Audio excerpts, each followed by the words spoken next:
कुटिल चाल भाग 2।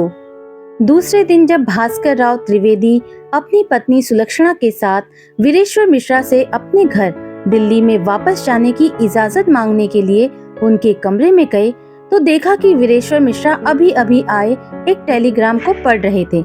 उनकी आंखों में आंसू देखकर किसी अनहोनी की आशंका से भास्कर राव त्रिवेदी ने वीरेश्वर से पूछा कि सब कुशल मंगल तो है ना, क्या लिखा है इस तार में। भास्कर राव ने अपने वापस जाने की अनुमति लेना भूलकर वीरेश्वर मिश्रा से उसके ही बारे में पूछते हुए सवालों की झड़ी लगा दी थी। वीरेश्वर मिश्रा ने भास्कर राव को गले लगाते हुए कहा, अपनी बेटी अनुराधा का IAS में चयन होने के बाद उसे 2 वर्षों के लिए ट्रेनिंग में लाल बहादुर शास्त्री राष्ट्रीय प्रशासन अकादमी मसूरी उत्तराखंड जाना है। यह लिखा है इस टेलीग्राम में। अभी अगर उसकी माँ होती तो कितना खुश होती। यही सोचकर मेरी आंखों से आंसू आ गए थे। आनन फानन में सुलक्षणा ने रसोई घर में जाकर सूजी का हलवा बना लिया। तब तक अनुराधा जो किसी काम से बाहर गई थी, वो भी घर आकर सूजी के हलवे की खुशबू को सूंघते ही खुशी से सुलक्षणा को पीछे से छोटे बच्चे की तरह झूमते हुए बोली कि क्या बात है आंटी जी, आज किस खुशी में मेरा फेवरेट हलवा बना है। कहीं आपका या भास्कर अंकल जी का जन्मदिन तो नहीं आज। ये कहते हुए अनुराधा बच्चों की तरह प्लेट में रखे हुए हलवे को खाने के लिए चम्मच बढ़ाया कि सुलक्षणा ने उसे डांटते हुए बोला, इतनी बड़ी हो गई है पर अक्ल नहीं तेरे को। जा पहले इस हलवे का भगवान को भोग लगा करा और फिर अपनी मनमांगी मुराद पूरी होते देखना।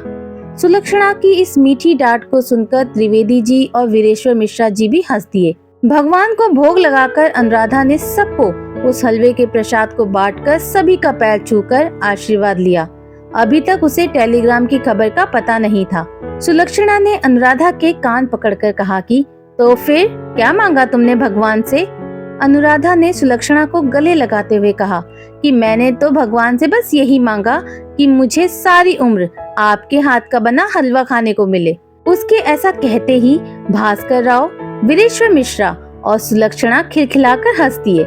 तभी वीरेश्वर जी ने गंभीर होते हुए कहा कि बेटी, मुझे बेहद दुख के साथ कहना पड़ रहा है कि तुम्हारी ये मुराद अभी कम से कम 2 वर्ष के लिए भगवान ने नामंजूर कर दी है। ये सुनते ही अनुराधा रुआसी होकर बोली, क्यों अंकल और आंटी इतनी जल्दी घर वापस जा रहे हैं। पापा आप इन्हें यहाँ और रुकने का आग्रह कीजिए ना। आंटी जी के रहने से मुझे अब माँ की कमी महसूस नहीं होती। बोलते बोलते अनुराधा भावुक हो चली थी। इस पर वीरेश्वर ने टेलीग्राम को आगे बढ़ाते हुए अनुराधा को कहा, लो तुम खुद पढ़ लो मैंने ऐसा क्यों कहा। भयभीत सी होकर अनुराधा टेलीग्राम हाथ में लेकर पढ़ने लगी और फिर खुशी से उछल पड़ी, अरे मुझे तो ट्रेनिंग का कॉल आ गया मसूरी जाने के लिए 2 वर्ष के लिए। फिर अचानक रुआसी होकर बोली, पापा आपके बिना 2 वर्ष कैसे रहूंगी। वीरेश्वर मिश्रा ने बेटी को गले लगाकर सिर पर थपकी देते हुए कहा कि जैसे तेरी माँ के बिना मेरे 2 वर्ष गुजर गए, वैसे ही ये 2 साल भी निकल जाएंगे। और वैसे भी बेटियां कभी भी हमेशा के लिए तो अपने पिता के पास थोड़ी ही रहती है। एक न एक दिन तो उनको शादी करके अपने ससुराल में जाना ही पड़ता है। तेरी ये ट्रेनिंग नहीं भी होती तो भी तू मेरे पास भला कितने साल रहती।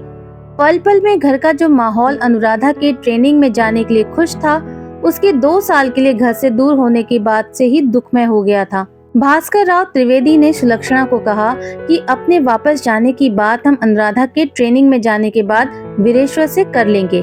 अभी वैसे ही वो अनुराधा के जाने के नाम पर दुखी है। तुम अनुराधा की तैयारी में मदद करो। सही समय पर हम वीरेश्वर से बात करके नोएडा चले जाएंगे। सुलक्षणा ने अनुराधा से कहकर कुछ सामान मंगा लिया और रात भर जागकर उसने अनुराधा के लिए अचार, मगज के लड्डू और मटरी आदि बनाकर रख लिए। दूसरे दिन अनुराधा ने सुबह जब यह सब खाने का सामान पैक करते सुलक्षणा को देखा तो एक बार फिर से अनुराधा की आंख में आंसू आ गए। उसने कहा कि सच में जब भी मैं किसी ट्रिप पर जाती थी तो माँ भी बिल्कुल इसी तरह मेरे लिए खाने के व्यंजनों की तैयारी कर देती थी। आज उनके जाने के बाद आपने उनकी कमी पूरी कर दी है। सुलक्षणा ने अनुराधा को प्यार से चिपका कर कहा कि तू भी तो मेरी बेटी जैसी ही है। तू मुझे आंटी न कहकर माँ कह सकती है। अनुराधा को मसूरी जाने के लिए रेलवे स्टेशन छोड़ने के लिए वीरेश्वर मिश्रा और अनुराधा के साथ साथ भास्कर राव और सुलक्षणा भी साथ में ही चल दिए थे। ट्रेन में बैठने के बाद अनुराधा ने सुलक्षणा से कहा, माँ आप अपना और इन सब का ध्यान रखना। ट्रेन धीरे धीरे रफ्तार पकड़ रही थी और उससे भी तेज रफ्तार थी सुलक्षणा के अंतर्मन की। आज सच में उसने कितने समय बाद माँ यह शब्द सुना है। बेटे अरविंद से तो लगभग 6 महीने से कोई बात ही नहीं हुई। अब तो उसको स्वयं भी अरविंद से बात करने का मन नहीं करता। अपना बेटा था तो क्या, फिर भी कोई इतना रूखा व्यवहार करता है अपने माता पिता से।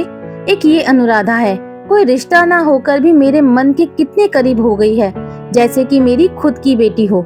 सोचते सोचते कब वह लोग वीरेश्वर मिश्रा के घर तक पहुंच गए पता ही नहीं चला। घर आकर अगले दिन सुलक्षणा ने भास्कर राव त्रिवेदी जी को नोएडा जाने की बात याद दिलाई तो वह सीधा वीरेश्वर मिश्रा के कमरे में चले गए और बोले, दोस्त, हमें यहाँ आए हुए लगभग 20-25 दिन हो चुके हैं। कभी लगा ही नहीं कि हम अपने घर में नहीं हैं और बेटी अनुराधा के साथ तो इस तरह घुल मिल गए जैसे मेरी और सुलक्षणा की खुद की ही बेटी हो। इसीलिए हमें कभी यहाँ पर परायापन महसूस ही नहीं हुआ। लेकिन फिर भी अपना घर तो अपना ही होता है, इसलिए अब तुम मुझे और सुलक्षणा को अपने घर नोएडा वापस जाने की इजाजत दे दो। वीरेश्वर मिश्रा ने रूंधे गले से भास्कर राव को कहा, तुम भी गजब करते हो, पल में अपना और पल में पराया कर देते हो। ये घर भी तो अपना ही है, तो नोएडा वापस क्यों जाना चाहते हो?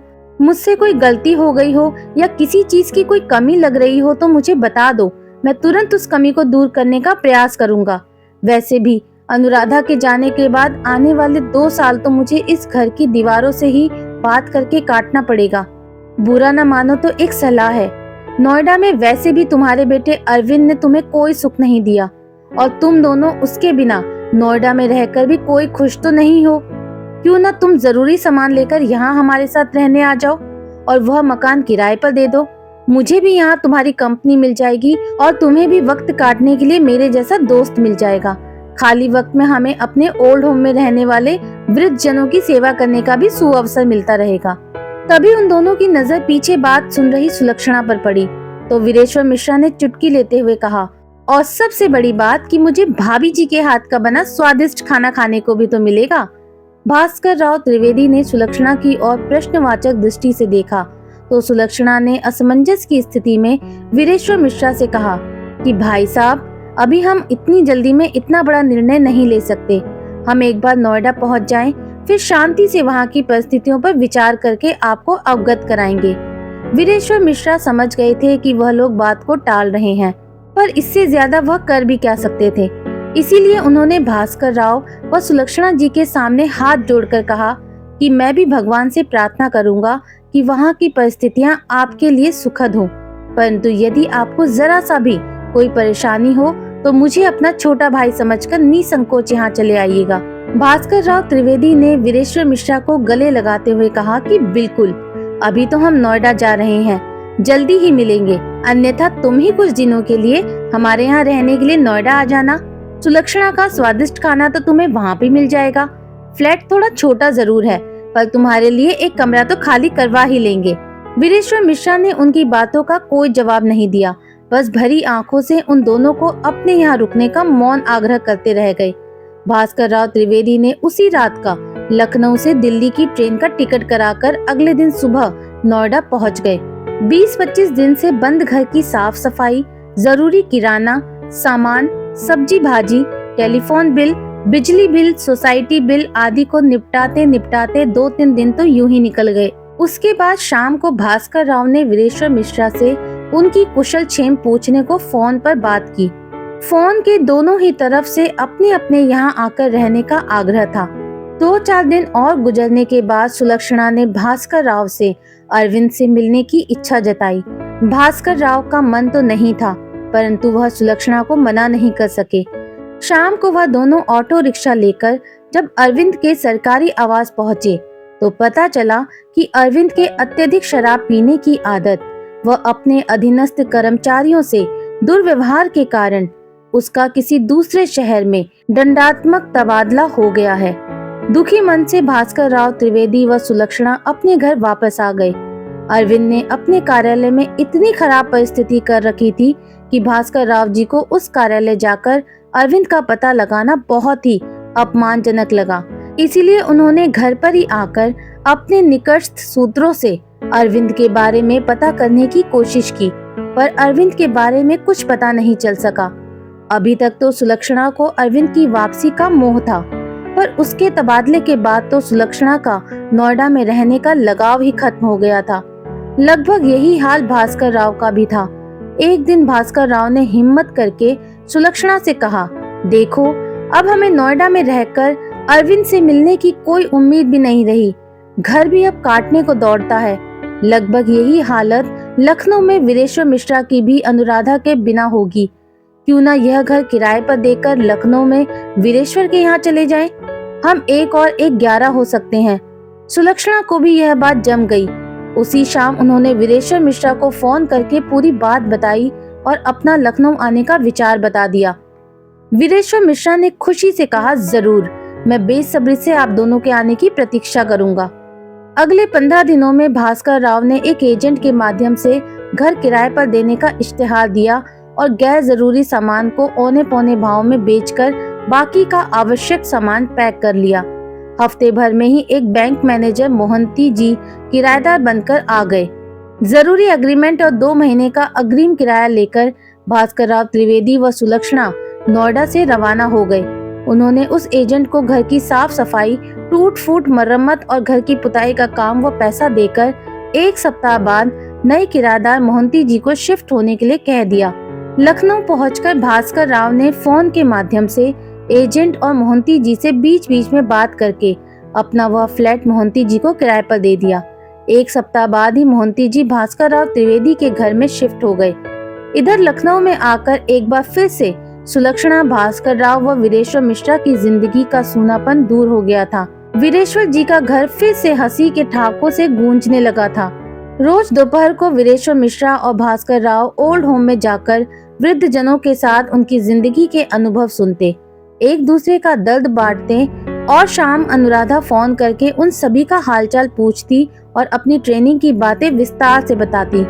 सुलक्षणा का वक्त भी इन दोनों के लिए मनपसंद खाने बनाने और रात को अनुराधा के साथ गप्पे लड़ाते हुए सुखमय व्यतीत हो रहा था। कुल मिलाकर भास्कर राव त्रिवेदी के लखनऊ शिफ्ट होने के निर्णय न सिर्फ उनके परिवार बल्कि वीरेश्वर मिश्रा के परिवार को भी बहुत मददगार साबित हुआ। आशा करती हूँ दोस्तों, कहानी का ये भाग आपको पसंद आया होगा। अगर पसंद आया है तो प्लीज मुझे कमेंट करके जरूर बताएं। अगर आपको ये कहानी पसंद आ रही है तो प्लीज मेरे चैनल को ज्यादा से ज्यादा लाइक करें, शेयर करें एंड सब्सक्राइब करें। बहुत जल्दी मिलती हूँ आपसे इस कहानी के अगले भाग में। तब तक के लिए बाय बाय।